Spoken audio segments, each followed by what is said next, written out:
Marriage is like leftovers in the fridge. Eventually, it all goes cold, and you're left wondering why you kept it around so long. My name is Neil Carson, and at 44, I've learned that some truths hit you harder than a Louisville Slugger to the gut. Before we dive deeper into this story, I have one small request. Please subscribe, drop a like, comment, and hit that hype button to boost this channel so more people can discover these incredible Reddit stories. I was sitting in my beat-up recliner, nursing a beer and watching the evening news when Dana walked through the front door of our modest two-bedroom house in Millfield, Ohio. The sound of her heels clicking against the hardwood floor had become as familiar as my morning alarm, and about as welcome.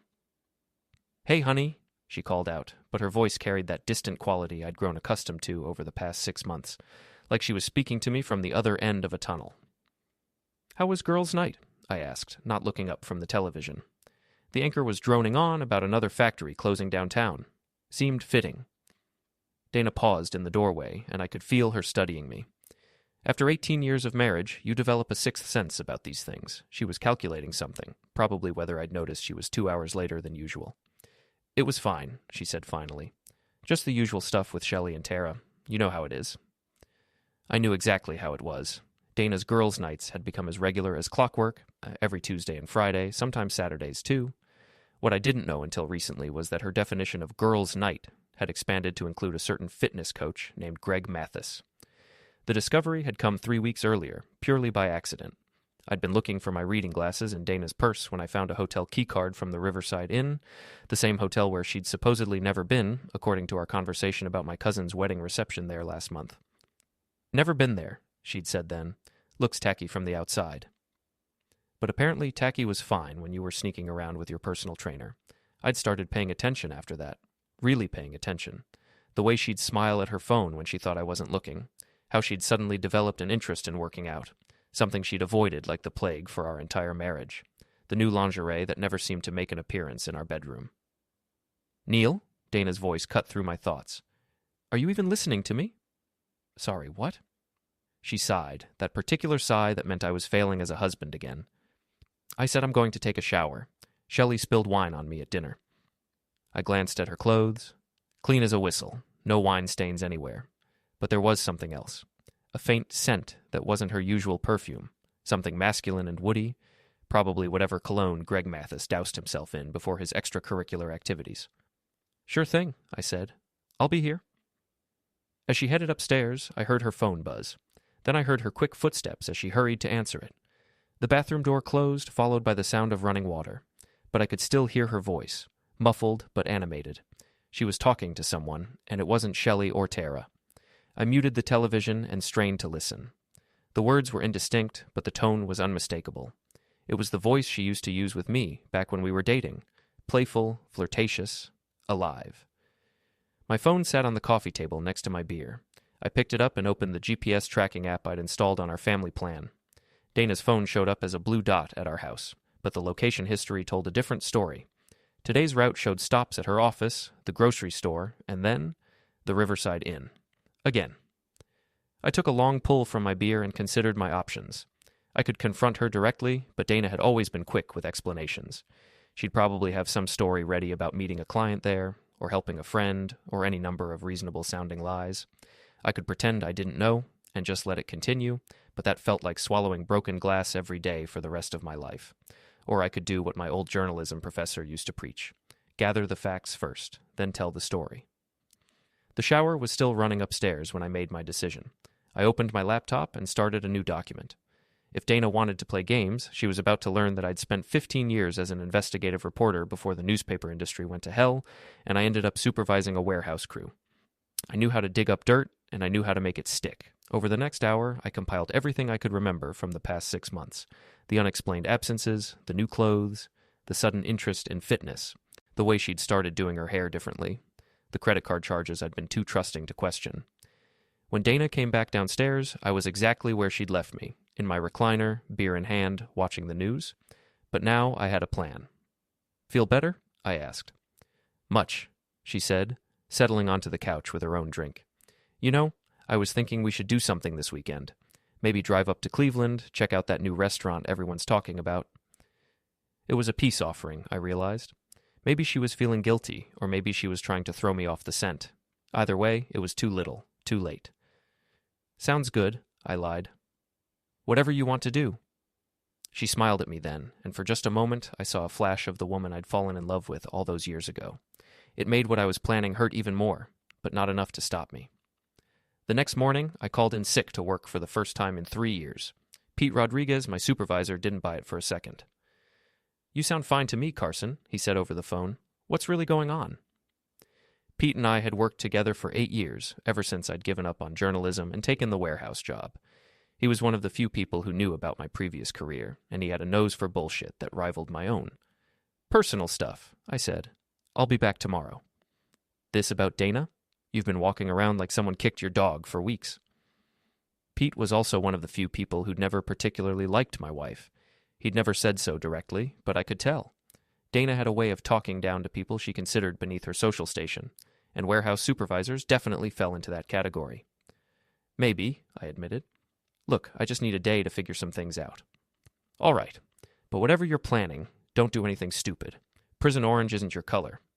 After hanging up, I sat in my car outside Dana's office building and waited. She worked as an event coordinator for a mid-size marketing firm downtown, the kind of job that required a lot of client meetings and flexible hours. Perfect cover for an affair, really. At 11:30, she emerged from the building with 2 of her coworkers. I recognized them from the company Christmas party, Jennifer Walsh and Susan Kim. They walked to a nearby cafe, and I followed at a distance. The cafe had outdoor seating, and I managed to find a table close enough to overhear their conversation without being obvious about it. Dana sat with her back to me, which made things easier. "So how's your trainer working out?" Jennifer asked with a knowing smile. Dana laughed. "Greg's amazing. I mean, the workouts are intense, but he really knows how to push me, you know." "I bet he does," Susan said with a giggle. "Have you seen his Instagram? Those abs are insane."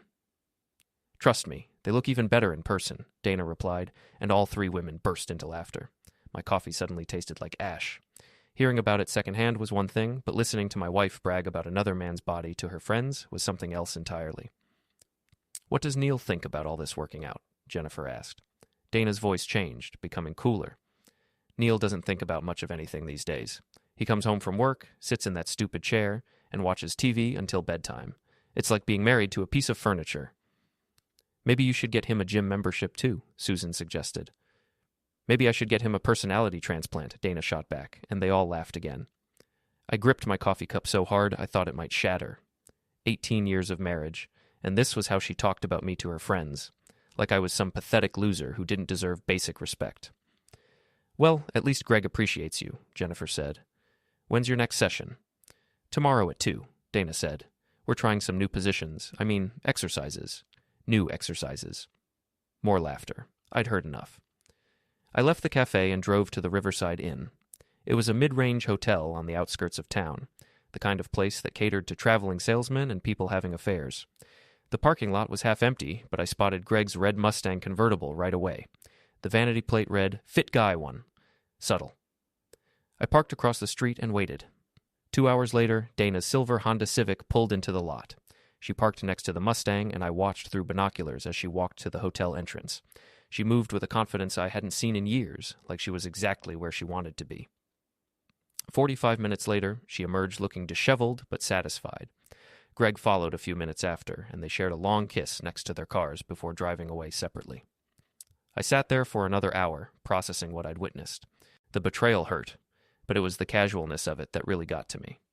This wasn't some moment of weakness or a mistake born out of loneliness.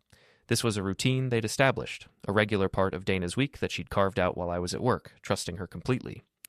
That evening, Dana came home at her usual time and acted like nothing had happened. She asked about my day, told me about a difficult client she was dealing with, and suggested we order Chinese food for dinner. It was a perfectly normal evening, except for the fact that she'd spent the afternoon in bed with another man. "You seem quiet tonight," she said, as we ate lo mein and watched a cooking show. "Everything okay?" I looked at her sitting there on the couch, her hair still slightly mussed from her afternoon activities, and felt something cold settle in my chest. Not anger, that would come later. This was something else. A kind of clarity that comes when you finally see a situation for what it really is. "Just tired," I said. "Long day."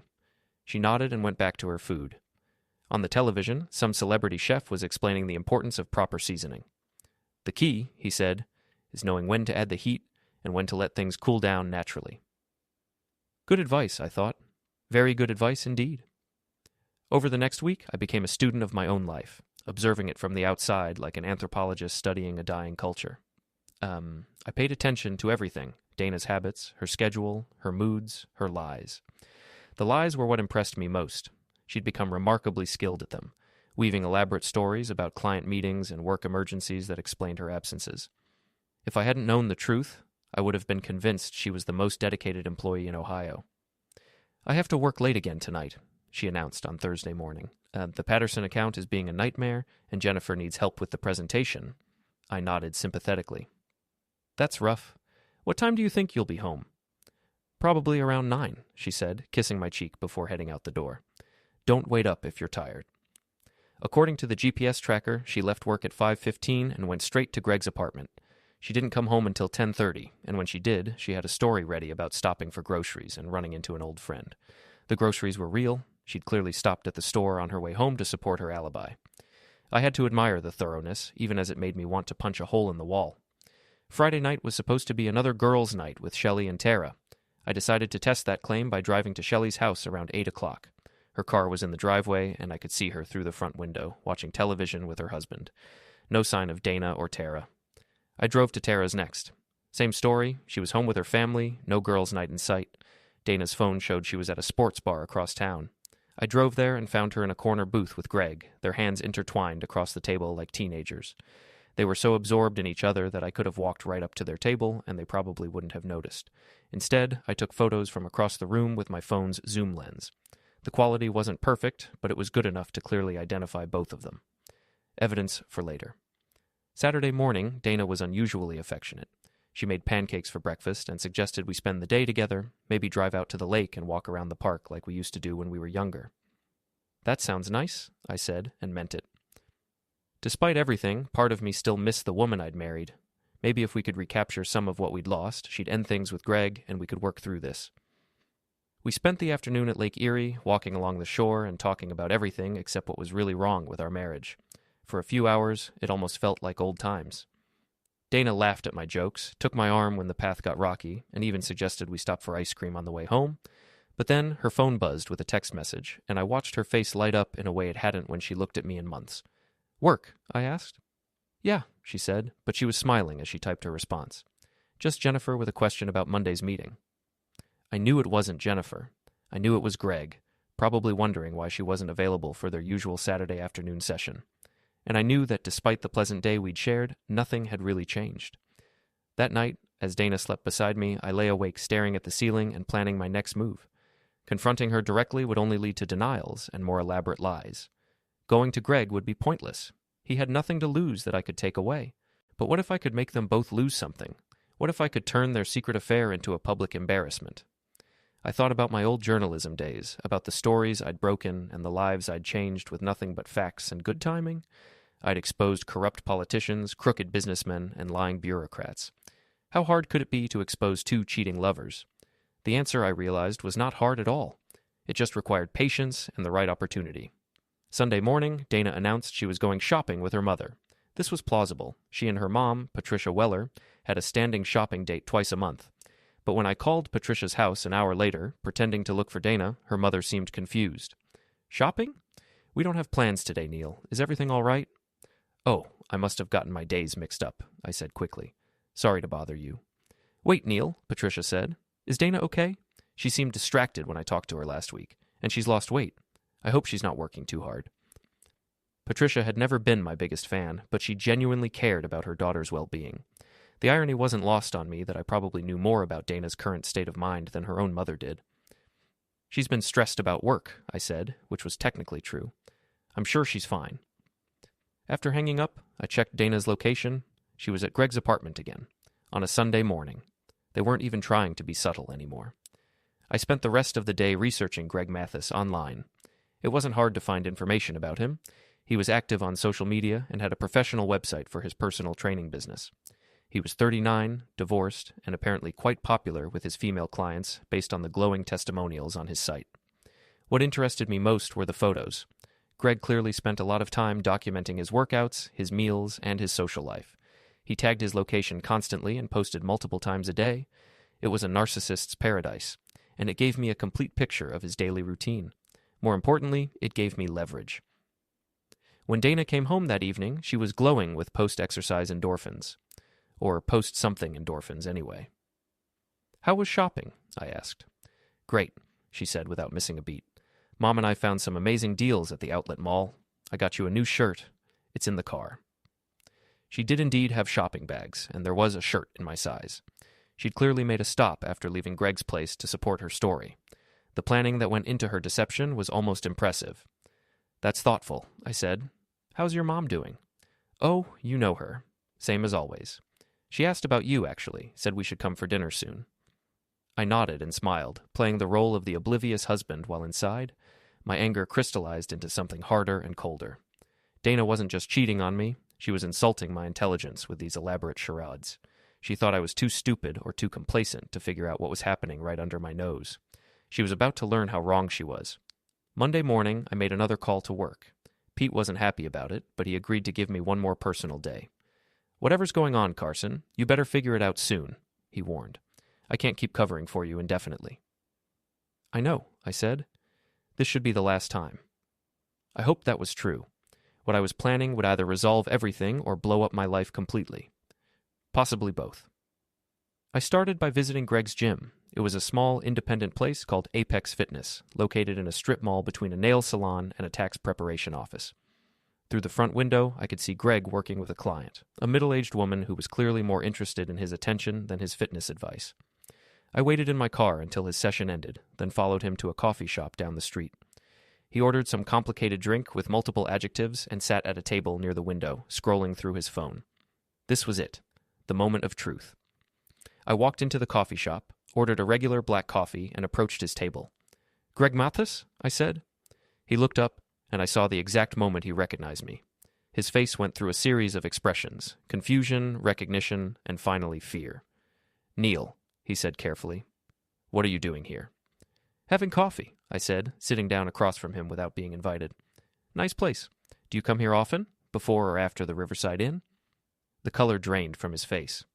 "I don't know what you're talking about." "Sure you do," I said calmly. "You know exactly what I'm talking about. The question is, what are we going to do about it?" Greg glanced around the coffee shop nervously. There were only a few other customers, but he clearly didn't want to make a scene. "Look, Neil," he said quietly, "I think there's been some kind of misunderstanding." "No misunderstanding," I said, pulling out my phone and showing him one of the photos I'd taken at the sports bar. "That's you and my wife, isn't it? Last Friday night, while she was supposedly having girls' night." He stared at the photo for a long moment, then looked back at me. "What do you want?" "That's a good question," I said. "What do I want? I want my wife to stop lying to me. I want her to stop making me look like a fool, and I want you to stay away from her." "It's not that simple," Greg said. "Dana and I, we have feelings for each other." "Feelings," I repeated. "Is that what you call screwing around in cheap hotel rooms?" "You don't understand," he said, leaning forward. "Dana's not happy with you. She hasn't been for a long time. Maybe instead of blaming me, you should ask yourself why your wife needs to find satisfaction elsewhere." It was exactly the wrong thing to say. I felt something snap inside me, and before I knew it, I was standing up, my hands clenched into fists. "You want to know why she's not happy?" I said, my voice rising. "Because she's a selfish, lying, manipulative woman who thinks the world revolves around her, and you're just stupid enough to believe her sob story about her terrible husband." "Hey!" Greg stood up too, and I realized he was bigger than I'd thought. All those hours in the gym had built some serious muscle. "Don't talk about her like that." "I'll talk about my wife however I want," I said. "And if you don't stay away from her, I'll make sure everyone in this town knows exactly what kind of man you are." "Are you threatening me?" "I'm promising you," I said. "I've got photos, I've got dates, I've got hotel records.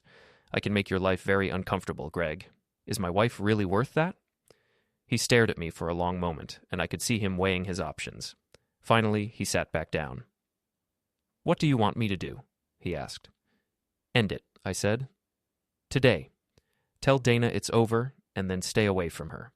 Find some other bored housewife to play with." "And if I don't?" I smiled, but there was no warmth in it. "Then you'll find out just how creative I can be when I'm motivated." I left him sitting there and drove home, my heart pounding with adrenaline. It felt good to finally take action, to stop being the passive victim in my own life story. But when Dana came home that evening, I could tell immediately that Greg hadn't followed my instructions. She was agitated, pacing around the house and checking her phone constantly. "Everything okay?" I asked. "Fine," she snapped, then caught herself. "Sorry, I'm just stressed about work. The Patterson account is still being difficult." Right, the Patterson account. I'd almost forgotten about that fictional client. "Maybe you should take a break from work," I suggested. "You've been putting in a lot of extra hours lately." She gave me a sharp look. "I can't just take a break, Neil. Some of us have responsibilities." "Of course," I said. "I just meant maybe you could skip the late nights for a while, spend some time at home." "I spend plenty of time at home," she said. "Maybe too much time." The conversation continued like that for another few minutes, both of us talking around the real issue, both of us knowing exactly what the other meant. Finally, Dana announced she was going to bed early, and I was left alone with my thoughts and my growing anger. Greg had made his choice. Now it was time for me to make mine. I spent Tuesday morning making phone calls and sending emails. If Greg and Dana wanted to continue their affair despite my warning, they were going to face the consequences. But I needed to be smart about it. I needed to be strategic. My first call was to Patricia Weller, Dana's mother. "Neil," she said, sounding surprised. "2 calls in 1 week. Is everything all right?" "I'm worried about Dana," I said. "She's been acting strange lately, and I think something might be going on." "Strange how?" I took a deep breath. "I think she might be having an affair." The silence on the other end of the line stretched for nearly 30 seconds. "That's a very serious accusation, Neil," Patricia finally said. "Do you have any proof?" "Some," I said, "but I was hoping to handle this quietly, within the family.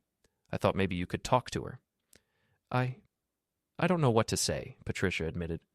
"Dana's always been so dedicated to your marriage. Are you sure you're not just being paranoid?" "I hope I am," I lied. "But if I'm not, I think she needs help. Professional help." "Let me think about this," Patricia said. "I'll call you back." My second call was to Jennifer Walsh, Dana's coworker. I'd gotten her number from Dana's phone while she was in the shower the night before. "Hi, Jennifer. This is Neil Carson, Dana's husband," I said when she answered. "Oh, hi, Neil. Is Dana okay? She's not in the office today." "Interesting." Dana had left the house that morning at her usual time, dressed for work. Another lie to add to the collection. "She's fine," I said. "I was actually calling about the Patterson account. Dana's been working so hard on it, and I wanted to do something nice for her when it's finished. Could you give me an idea of when that might be?" Another long silence. "Neil," Jennifer said carefully, "we don't have a Patterson account. We never have." "Are you sure?" I asked, playing dumb. "She talks about it all the time. The difficult client, the late meetings." "I'm positive," Jennifer said. "Neil, maybe you should talk to Dana about this." "Maybe I should," I agreed. "Thanks, Jennifer." My third call was to Shelley Martinez, one of Dana's supposed best friends. "Shelley, this is Neil Carson," I said. "I'm planning a surprise party for Dana's birthday next month, and I wanted to coordinate with you and Tara." "That's so sweet," Shelley said. "But Neil, Dana's birthday isn't until December." "Right, I meant our anniversary," I said quickly. "I get confused about dates sometimes." "Your anniversary is in June," Shelley said, and now she sounded suspicious.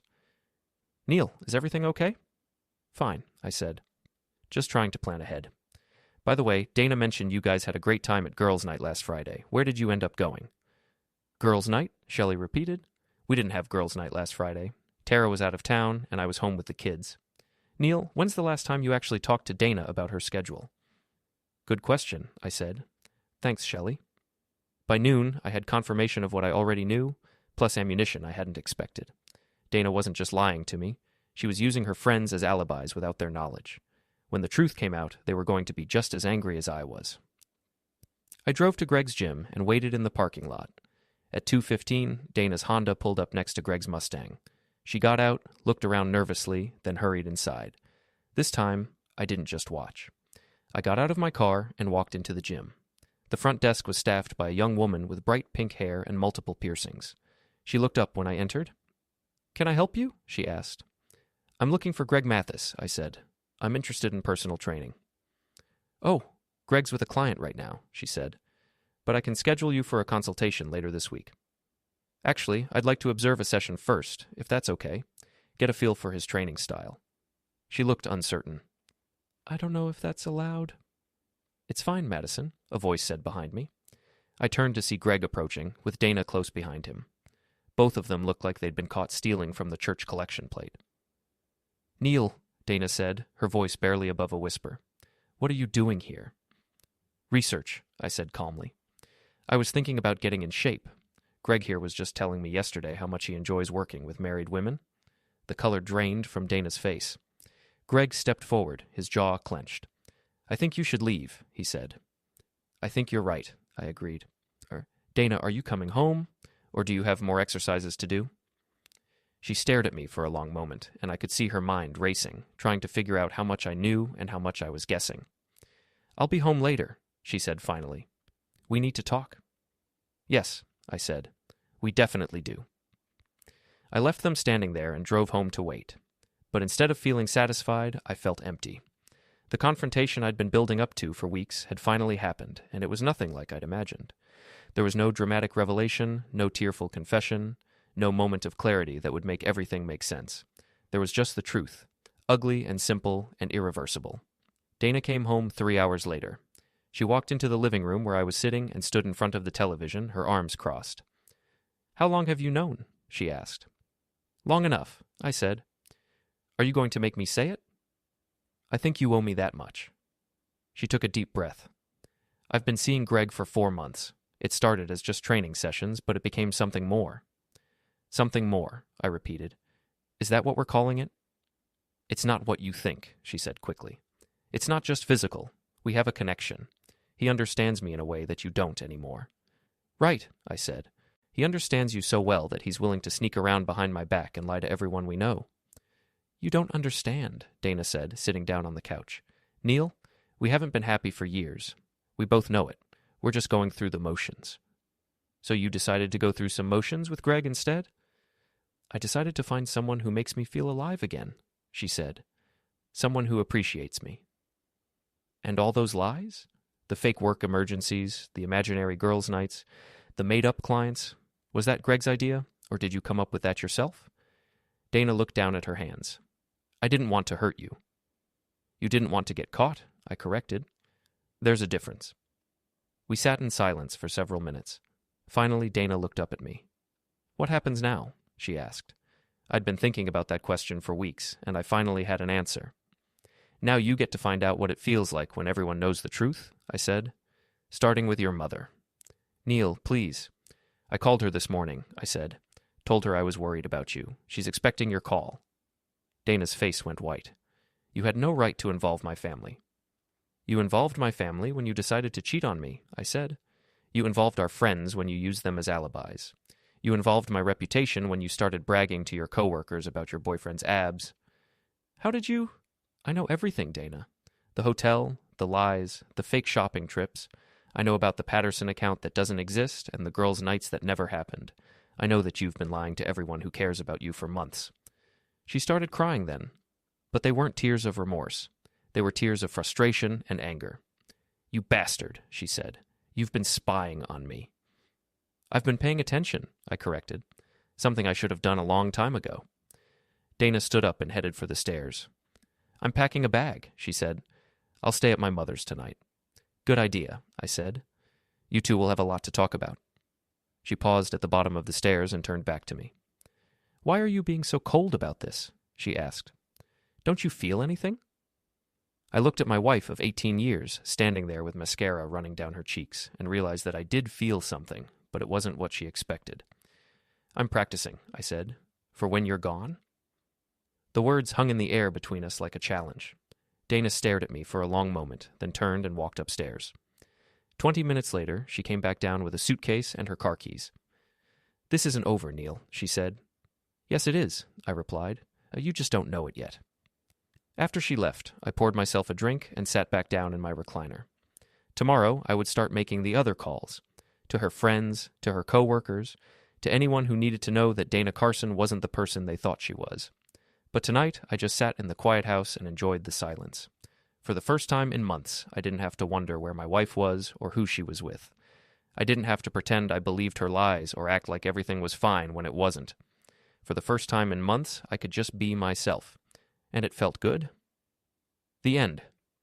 Don't forget to hit like, subscribe, and turn on the bell so you don't miss the next story. Write in the comments from which city you are watching,